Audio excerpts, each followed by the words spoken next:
Tenemos ahora a nuestro invitado nacional, experto, doctor Roberto Carlos Vidal, abogado y doctor en Derecho de la Pontificia Universidad Javeriana, profesor asociado y director del Instituto Pensar de la misma universidad, investigador en Historia del Derecho, Derecho Internacional y Derecho de las Migraciones, profesor de Teoría en Derecho de los programas de doctorado en Derecho de la Pontificia Universidad Javeriana y la Universidad del Rosario. Su tema: desplazamiento forzado por desarrollo en Colombia, reconocimiento y superación colectiva.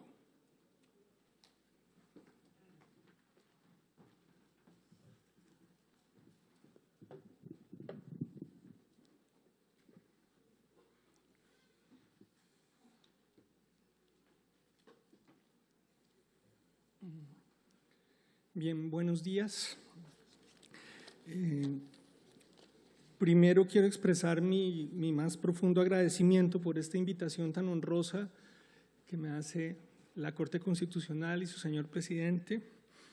Y pues recibo con mucha emoción esta posibilidad de participar en un diálogo nacional sobre asuntos jurídico-políticos de la mayor relevancia, como el que está teniendo lugar aquí en Ibagué. Bien,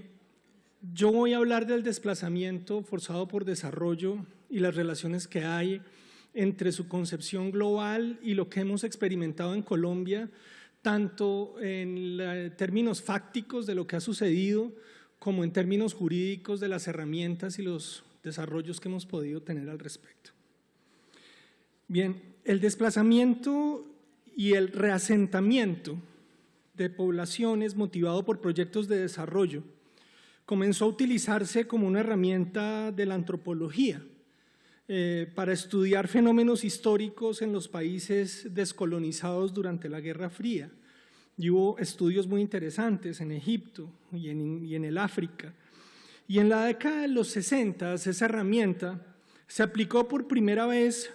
para entender que las transformaciones urbanas producían desplazamientos y reasentamientos, y eso se aplicó en los Estados Unidos, y en la década de los 70 se comenzó a aplicar esta categoría a las migraciones y a las transformaciones que venían del cambio ambiental. En la década de 1980 aparece un texto que es paradigmático en la concepción de migración por desarrollo y que se debe al Banco Mundial, quienes aplicaron o crearon unas reglas para las personas o las organizaciones, los estados y las compañías que eran beneficiarias de los créditos del Banco Mundial, estableciendo unos parámetros de actuación en los casos en que se hicieran obras de infraestructura, sobre todo el tema de el Banco Mundial financiando la construcción global de represas y obras de infraestructura, y unos estándares que deberían tenerse en cuenta cuando se usaban los fondos del banco. Esa regulación va a ser tremendamente importante hasta el presente, a pesar de ser una regulación interna dentro del Banco Mundial. La terminación de la Guerra Fría abrió el campo de estudios sobre migraciones forzadas, especialmente aquellas relacionadas con los conflictos armados internos que se generalizaron después de la caída del bloque soviético.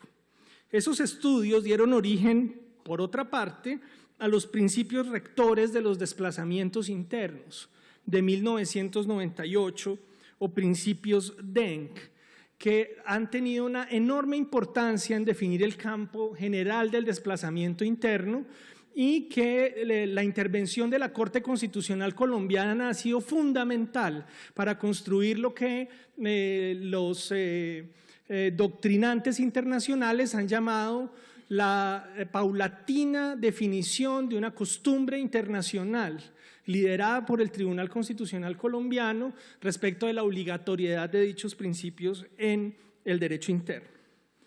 El término desplazamiento causado por proyectos de desarrollo puede ser entendido en dos formas muy diferentes.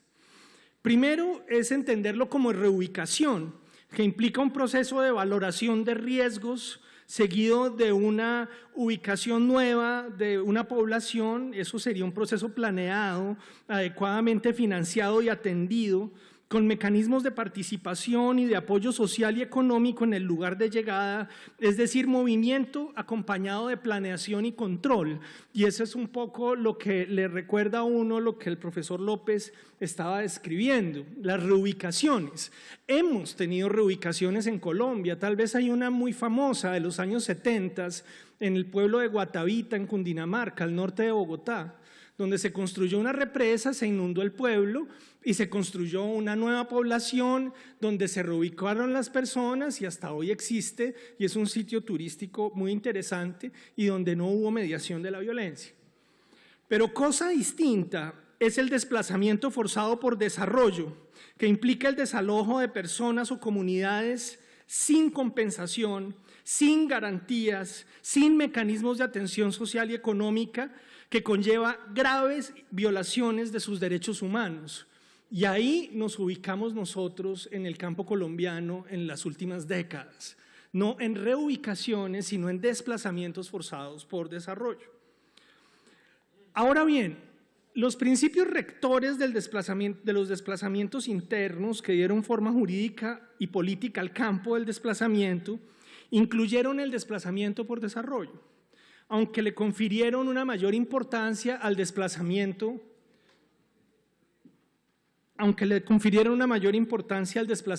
por la violencia y por el conflicto armado. Esos principios hablaron de desplazamiento de personas causados por, entre otras causas, desastres naturales o causados por el hombre. Y cuando habla de desastres causados por el hombre, dice en casos de proyectos de desarrollo en gran escala que no estén justificados por un interés público superior o primordial.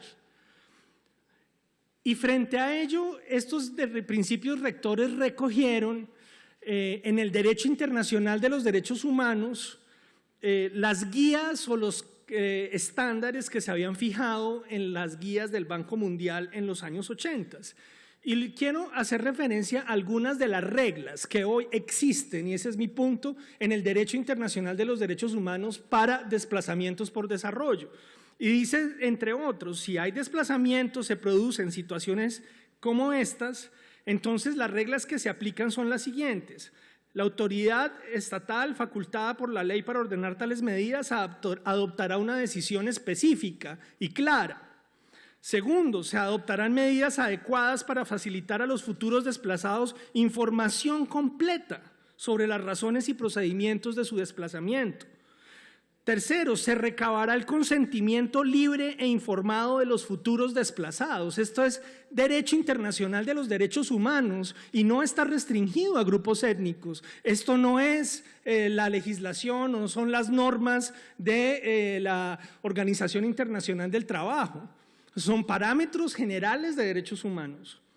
Dice además que las autoridades competentes tratarán de intervenir a las personas afectadas, en particular las mujeres, en la planificación y gestión de su reasentamiento. Y las autoridades competentes aplicarán medidas destinadas a garantizar el cumplimiento de la ley cuando sea necesario y se respetará el derecho a un recurso eficaz, incluida la revisión de las decisiones por las autoridades judiciales competentes. Esto son parámetros de derechos humanos actualmente existentes. Si bien los principios DENC, de donde está saliendo esto, son derecho blando internacional, la Corte Constitucional, como otros varios tribunales, han considerado que estas son normas obligatorias porque son consistentes con los tratados de derecho internacional de derechos humanos. A pesar de estar regulado en los principios rectores, el desplazamiento por desarrollo ha sido invisibilizado por los estados, que apelan a los derechos de soberanía establecidos en el derecho internacional público, los cuales les permiten definir las situaciones de interés superior o primordial, con lo cual neutralizan el alcance de su responsabilidad en derechos humanos. Y en el caso de los proyectos adelantados por particulares, los efectos de los proyectos sobre los derechos de las personas o las comunidades quedan opacados por la inaplicabilidad directa del derecho internacional de los derechos humanos a los particulares, tema sobre el que quiero volver al final. Estas limitaciones de la política internacional dejan en la sombra el desplazamiento por desarrollo, lo cual contrasta con su creciente relevancia en todos los países del mundo, donde las cifras aumentan constantemente y se estima que cada año se desplazan 15 millones de personas por causas de proyectos de desarrollo. Por otra parte, a pesar de que las causas del desplazamiento forzado por conflicto armado y por desarrollo difieren en naturaleza, sus efectos sobre los derechos de las personas son muy similares, en términos de que cualquiera de esas modalidades de desplazamiento termina causando empobrecimiento y restricciones sociales y políticas del mismo estilo. Ahora bien, quisiera ocuparme ahora del desplazamiento forzado por desarrollo en Colombia. Nosotros empezamos a hablar en general de desplazamiento interno a finales de la década de los 80, ¿sí?, cuando se estaba estructurando ese campo en todo el mundo.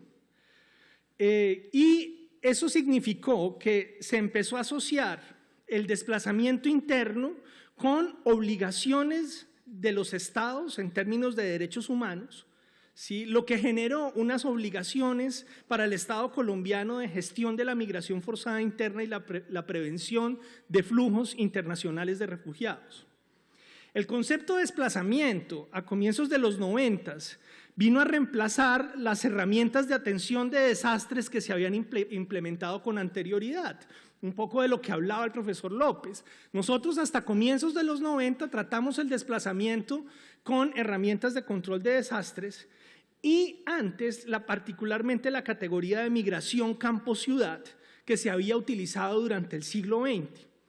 Según la cual los procesos de desarrollo del país orientaban la economía y la sociedad hacia la sustitución de las sociedades agrarias consideradas como atrasadas. Los planes de desarrollo que diseñados desde el Banco de la República en los años 50 establecen que la población campesina del país debía desaparecer y debía convertirse en población urbana en un país que apuntaba a la industrialización. Y por eso los planes, el despliegue de la violencia sobre la población campesina se entendió como un proceso natural de crecimiento del país y las grandes migraciones forzadas hacia las ciudades se entendieron como una cuestión regular del desarrollo.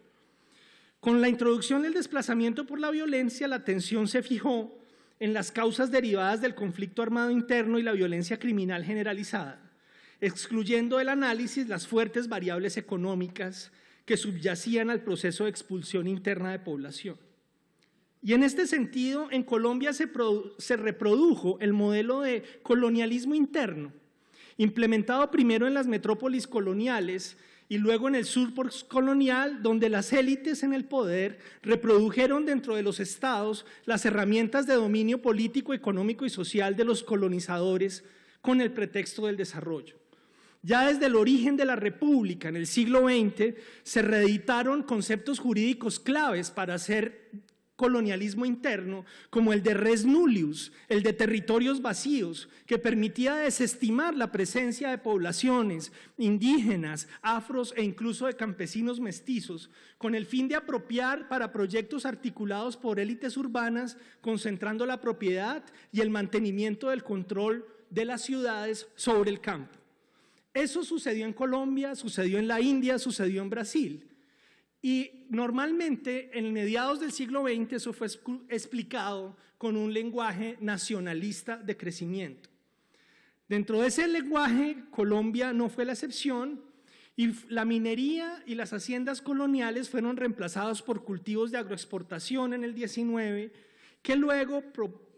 paulatinamente se fueron moviendo a lo que tenemos en los últimos 20 años, que ante la crisis de los viejos cultivos de agroexportación, como el café o el banano, fueron reemplazados por la minería generalizada, por un lado, y por otro la agroindustria de nuevos productos concentrados en la caña, pero ya no la caña tradicional de azúcar, sino de agrocombustible y la palma de aceite. El marco teórico del colonialismo interno permite entender de mejor manera los fuertes vínculos entre violencia y desarrollo en el sur global, Si apelamos a la distinción planteada por Terminsky, no se trató entonces de procesos planeados, sino de procesos violentos de expropiación para obtener bienes para el desarrollo. Ahora bien, la Constitución del 91 refleja claramente esas tensiones, tal cual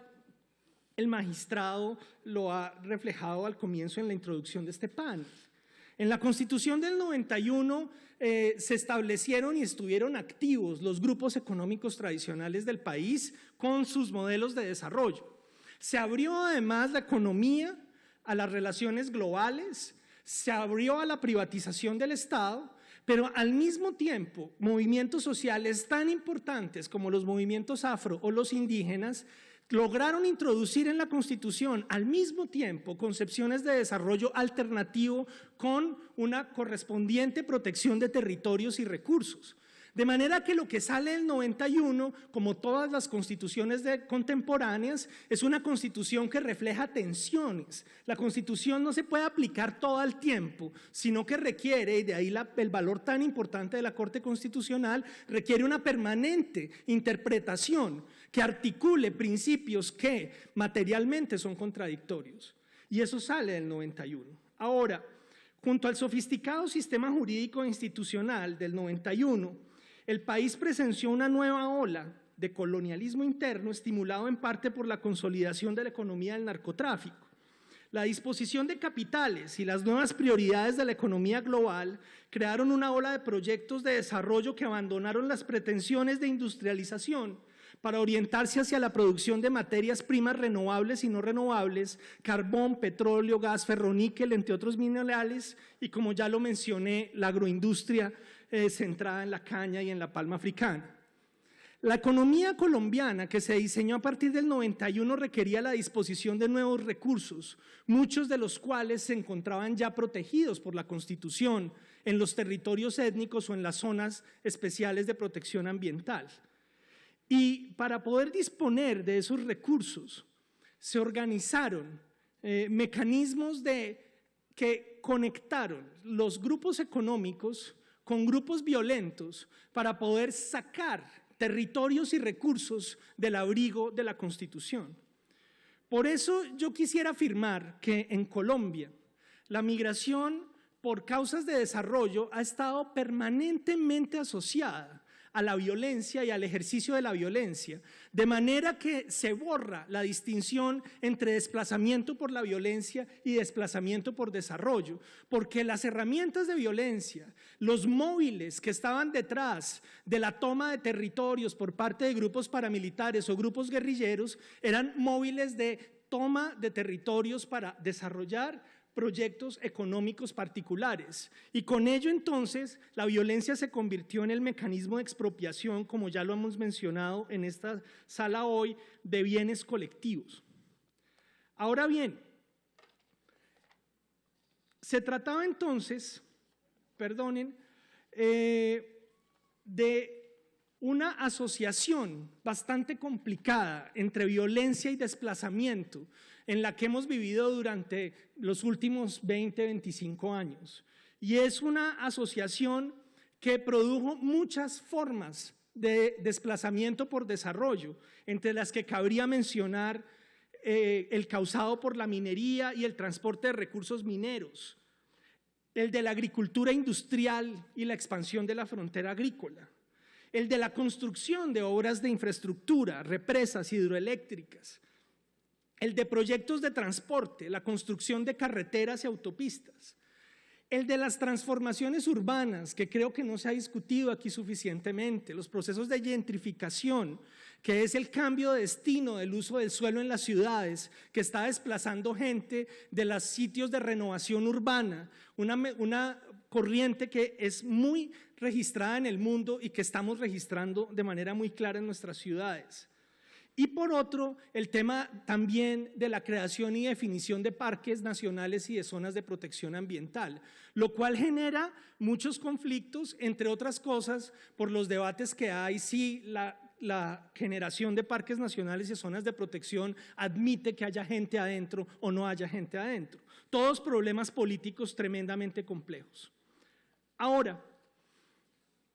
Respecto de, teniendo ese escenario de una indistinción entre desplazamiento por desarrollo y desplazamiento por violencia,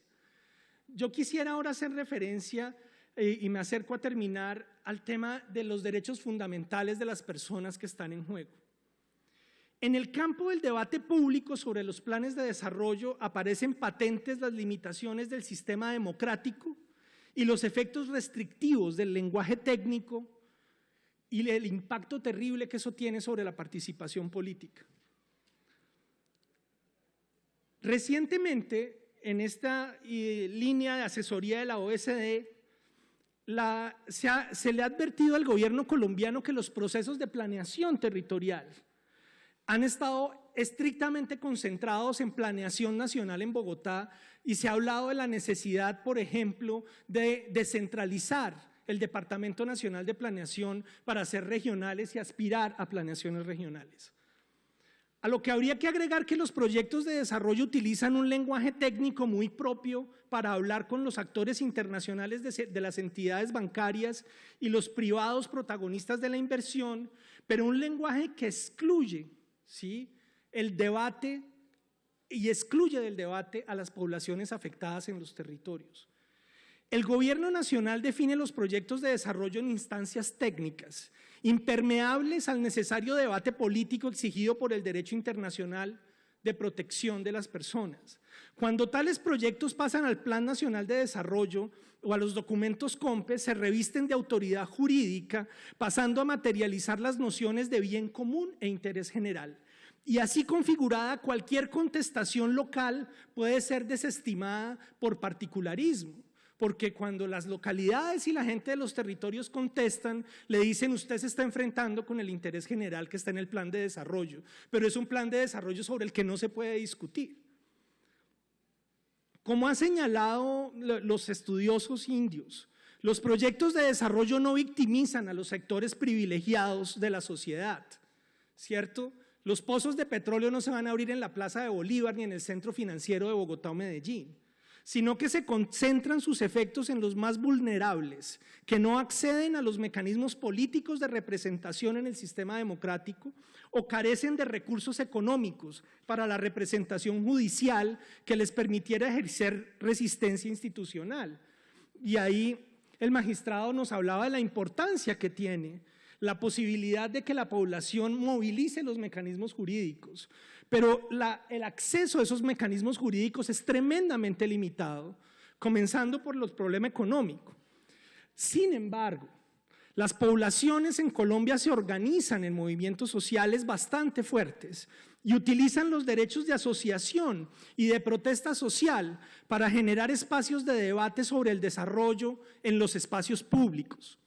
Frecuentemente tales manifestaciones de disenso resultan en choques con la fuerza pública y en casos más afortunados en mesas de concertación ad hoc, cuyos acuerdos son usualmente incumplidos o cumplidos parcialmente por el Estado, generando nuevos ciclos de protesta. Esto es lo que ha investigado Archila sobre los movimientos sociales en Colombia.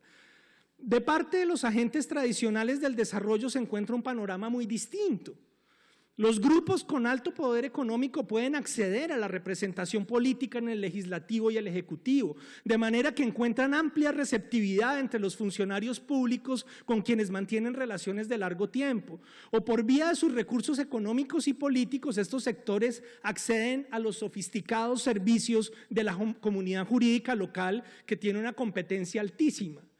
Pero yo lo que quiero destacar es que los debates sobre el desarrollo y los conflictos que conlleva, entre esos el desplazamiento, se realizan en contextos de profunda asimetría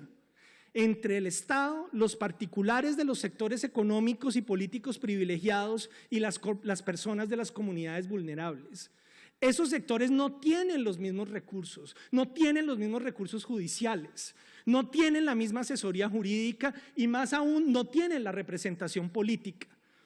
El campo jurídico se utiliza con los más diversos intereses para tramitar esos conflictos, pero se gestiona en condiciones muy desiguales de representación y capacidad legal.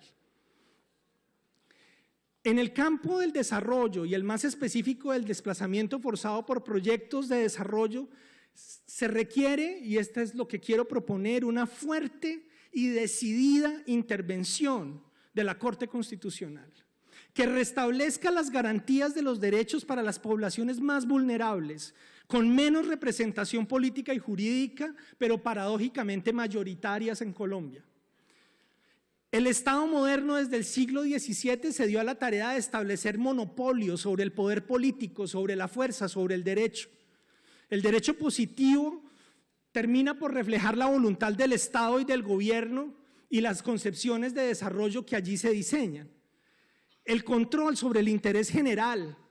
el dominio eminente, la propiedad del subsuelo, la propiedad residual sobre los bienes, el control del espacio aéreo, la disposición ilimitada sobre los recursos naturales, son todas facetas del Estado moderno. Frente a ese Estado que no para de acrecentar sus poderes, se erige el constitucionalismo como garantía de protección de los derechos de las comunidades y las personas, de minorías que no acceden a la deliberación en el Estado mismo, y ahí estoy apelando a la forma más tradicional y más prístina y original de constitucionalismo.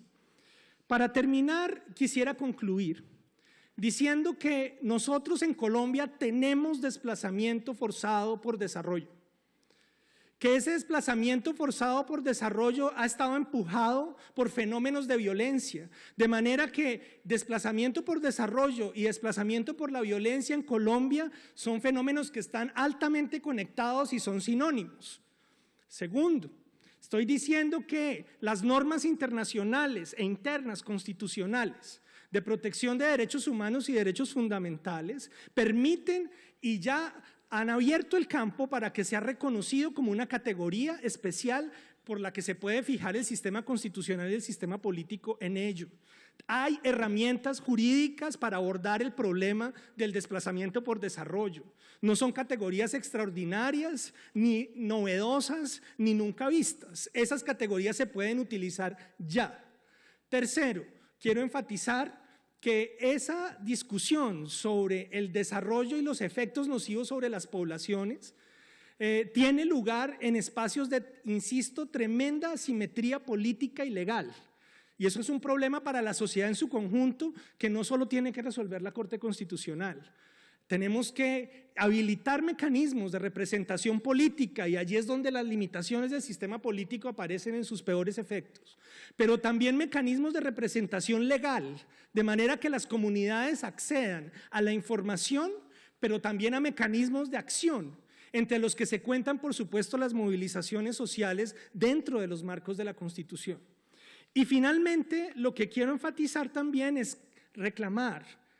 la necesidad de una urgente intervención sistemática, sostenida hacia futuro de la Corte Constitucional en el tema, estableciendo ponderaciones de derechos. Y allí aparecen ideas que cuando consultaba con las organizaciones sobre esta ponencia decían: estamos esperando un auto en desarrollo de la T25 y el estado de cosas inconstitucional sobre desplazamiento por causas de desarrollo en Colombia. Eso está a la mano en la sala de seguimiento y es una petición que viene de las organizaciones.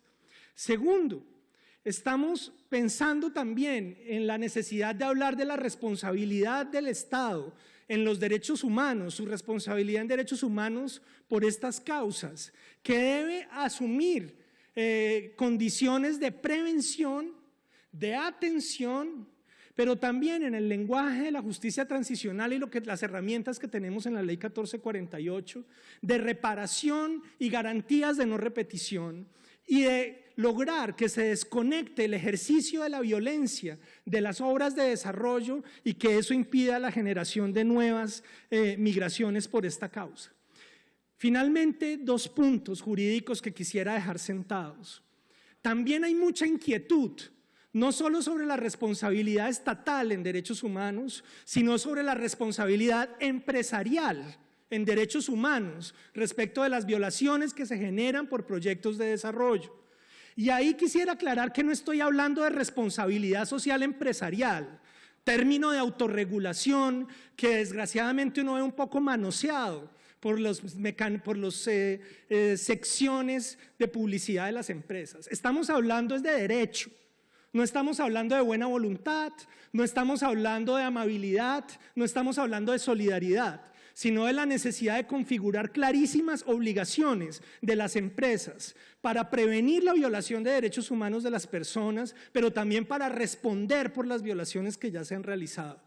Creo que hay un clamor muy importante para que ese campo de la responsabilidad de derechos humanos de las empresas sea desarrollado. Y finalmente, de lo que nos vamos a ocupar varias veces en esta reunión y en este foro que en buena hora se ha desarrollado, el tema de la importancia que tienen las organizaciones y las comunidades y el reclamo que hay para que se respeten sus derechos de consulta, que no pueden estar limitados, como lo he tratado de mostrar, a los grupos étnicos, sino que se requiere que puedan ser ejercidos por la comunidad en general. Muchas gracias.